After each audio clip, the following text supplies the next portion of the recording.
Hello dear students, good morning. Welcome back to your English class. Children, today we are going to study chapter number 10 and the title of the poem is Just Imagine. What's the meaning of imagine? Imagine means to think about something which is not real. It is related to your fancy, which means imagine कल्पना करना, वो काम करना जो आपने आज तक real में ना ही किया है और ना ही देखा है। तो ऐसे काम, ऐसी चीज़ें हम कहाँ करते हैं? अपने सोच में।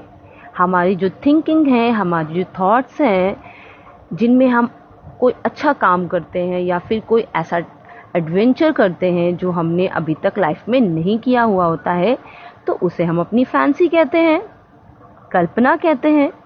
तो इसीलिए इस बहुत ही इंटरेस्टिंग पोएम में जो कंपोज़र हैं पोएम की, शांतनु गोविंदन ने हम बच्चों से, आप सबसे, हम सब से ये कहा है, जस्ट इमेजिन मीन्स कल्पना कीजिए, इस बारे में सोचिए। किस बारे में?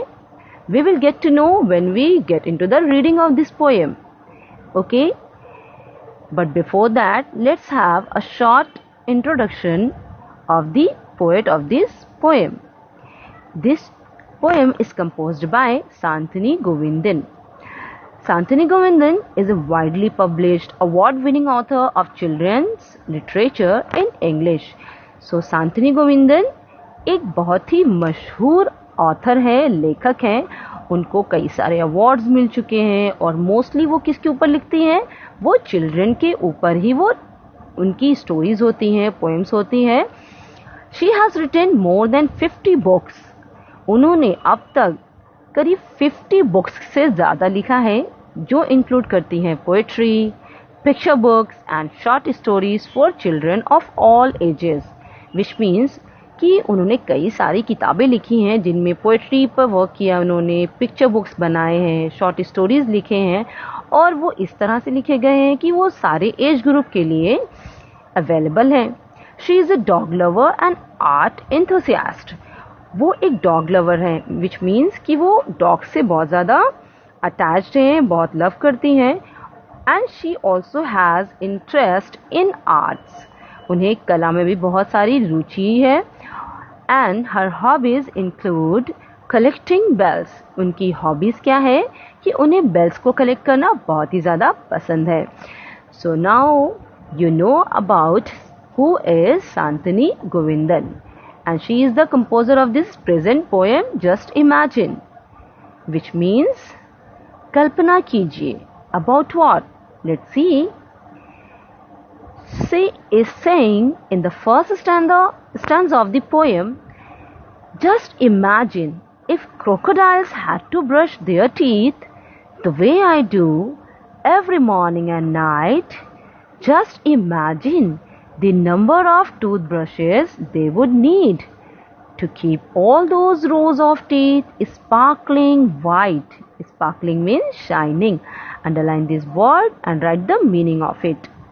Now students, in this stanza, the poet Shantanu Govindan is asking us, she is asking us to imagine that if crocodiles had to brush their teeth the way I do every morning and night, just imagine the number of toothbrushes they would need to keep all those rows of teeth sparkling white. इस stanza में poet हमसे कहते हैं कि कल्पना कीजिए। Children, आप भी सोचिए इस बारे में, कल्पना कीजिए, इमेजिन कीजिए कि अगर क्रोकोडाइल्स मीन्स जो मगरमच्छ होते हैं, उन्हें अगर अपने टीथ को, अपने दांतों को अगर रोज़ ब्रश करना पड़ जाए, जिस तरह से मैं और आप करते हैं, विच मीन शांतनु जो पोएटेस हैं वो कहती हैं कि जिस तरह से मैं और आप, हम सब अपने दांतों को ब्रश करते हैं हर सुबह हर रात को, ट्वाइस अ डे, तो अगर ऐसा करना पड़ जाए क्रोकोडाइल्स को, तो फिर क्या होगा? Just imagine. वो कहती हैं, Children, we have seen the crocodiles many times. हम सब ने देखा है क्रोकोडाइल्स को, उनके जो दांत होते हैं वो बहुत सारे होते हैं और एक रोज में फैले हुए रहते हैं।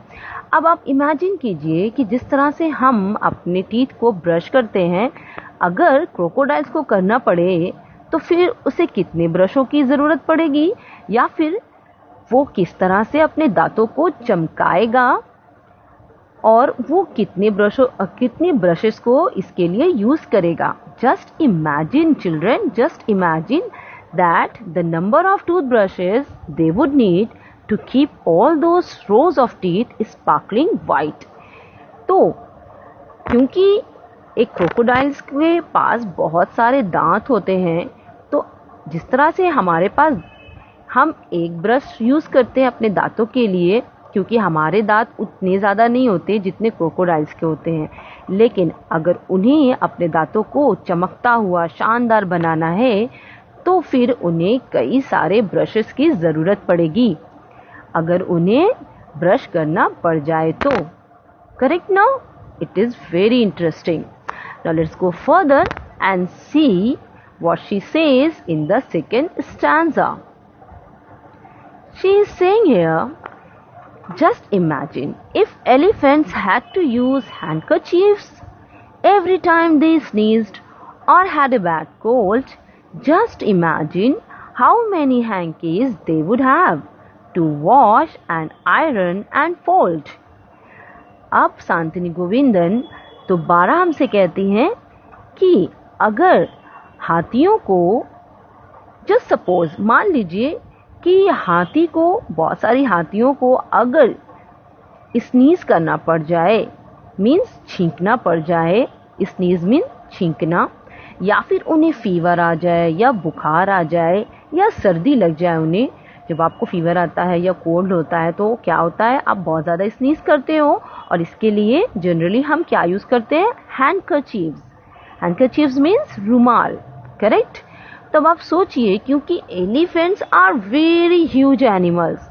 एलिफेंट्स क्या है, बहुत ही बड़े और ह्यूज एनिमल्स होते हैं। अब आप सोचिए कि हर बार उन्हें अगर फीवर हुआ और सर्दी हुई और उन्हें छींकना पड़ा, तो फिर इमेजिन कीजिए, आप सोचिए इस बारे में, कल्पना कीजिए कि उनको कितनी सारी हैंकीज की ज़रूरत पड़ेगी, कितनी सारे रुमाल्स की ज़रूरत पड़ेगी जिसको वो हर रोज़ धुल सके, साफ़ कर सके और उस पर आयरन कर सके और तह कर सके। करेक्ट? तो ये भी बहुत ही ज़्यादा इंटरेस्टिंग थिंग है कि अगर हम सब की तरह, हम बच्चों की तरह, हम इंसानों की तरह अगर एलिफेंट्स को सर्दी या बुखार हो जाए और उन्हें स्नीज करना हो, छींकना हो, तो फिर वो कितनी सारे रुमाल का यूज़ करेंगी, इस बारे में इमेजिन कीजिए। It is indeed a very interesting thing. Correct? Let's go further and see that what she says in the next stanza. She is saying, if giraffes had to wear ties around their necks like I do to school every day, just imagine how long those ties would be and how they would dangle, flutter and sway. Underline the words dangle, flutter and sway. Dangle means to hang loosely. Loosely means ढीला होकर के लटकना। Flutter means a quick and gentle movement, means एक जब हवा से किसी भी चीज़ में मूवमेंट होती है तो उस साउंड को हम फ्लटर बोलते हैं। Okay? sway means moving. Now in this stanza Shanthini Govindan is saying that, अब यहाँ पे वो कहती हैं इमेजिन करने के लिए हमसे कि अगर जिराफ्स को टाई पहनना पड़ जाए, जैसे कि जनरली बच्चे पहनते हैं, हर दिन यूनिफॉर्म पहनते हैं, उसके साथ टाई पहनते हैं, तो आप इमेजिन कीजिए कि अगर जिराफ्स को हर रोज़ टाई पहनना हो जाए तो कैसा होगा। She's asking us to imagine that how long those ties would be As we all know that giraffes are very long animal. आपको पता है कि जिराफ्स की जो नेक होती है वो बहुत ही ज़्यादा लॉन्ग होती है, लंबी होती है. अब आप इमेजिन कीजिए कि अगर उस जिराफ को हम बच्चों की तरह टाई पहनना पड़ जाए, जैसे कि यूनिफॉर्म पे पहनते हैं, तो फिर उसकी जो टाई होगी वो कितनी लंबी होगी. हाँ, बहुत लंबी होगी ना. और जब वो इतनी लंबी होगी और जिराफ जिस तरह से पहनेगा तो क्या होगा, लॉन्गनेस की वजह से उसकी जो टाई होगी वो लूज हो जाएगी, ढीली पड़ के वो क्या होगी, बिल्कुल डैंगल होकर के जब उसमें हवा चलेगी तो उसकी जो टाई है वो इधर से उधर मूव करेगी, एक डायरेक्शन से दूसरे डायरेक्शन में, और इससे क्या होगा, फ्लटर साउंड प्रोड्यूस होगा और इससे फटफट की आवाज़ भी निकलेगी. करेक्ट. तो यहाँ पे जो पोएट है वो हमसे कहती है इमेजिन करने के लिए, कल्पना करने के लिए कि बच्चों इमेजिन करो, ये इमेजिन करिए कि अगर जिराफ्स को टाई पहनना हो जाए, क्योंकि उनकी जो नेक्स है वो बहुत लंबी होती है, तो उनकी जो टाई होगी वो कितनी लंबी होगी, और इस वजह से जब हवा चलेगी तो उसकी जो टाई होगी जो इतनी लंबी है वो बिल्कुल लूज होकर के हवा से इधर उधर फड़फड़ाना शुरू कर देगी. Correct. It is very interesting students. Now let's go further. In the next stanza, she is saying that if centipedes had to wear boots with laces all fastened and tied up tight, just imagine what a tangle of legs there would be. If just one of those laces wasn't done up right. Now, have you seen centipedes? आपने centipedes को देखा है? You must have seen that in your room or at your home, garden area, anywhere. Correct? आपने centipedes क्या होता है? कनखजूरा होता है, घरों में आप लोगों ने देखा होगा, और उसके करीब 100 लेग्स होते हैं. वो एक वर्म है, एक इंसेक्ट है सेंटीपीड्स, जिसके 100 लेग्स होते हैं. अब यहाँ पे Shanthini Govindan is asking us to imagine. वो कहती हैं कि इमेजिन कीजिए ज़रा कि अगर इन सेंटीपीड्स को बहुत सारे जूते पहनने पड़ जाएं लेसेस के साथ, तो फिर क्या होगा, क्योंकि सेंटीपीड्स के 100 लेग्स होते हैं.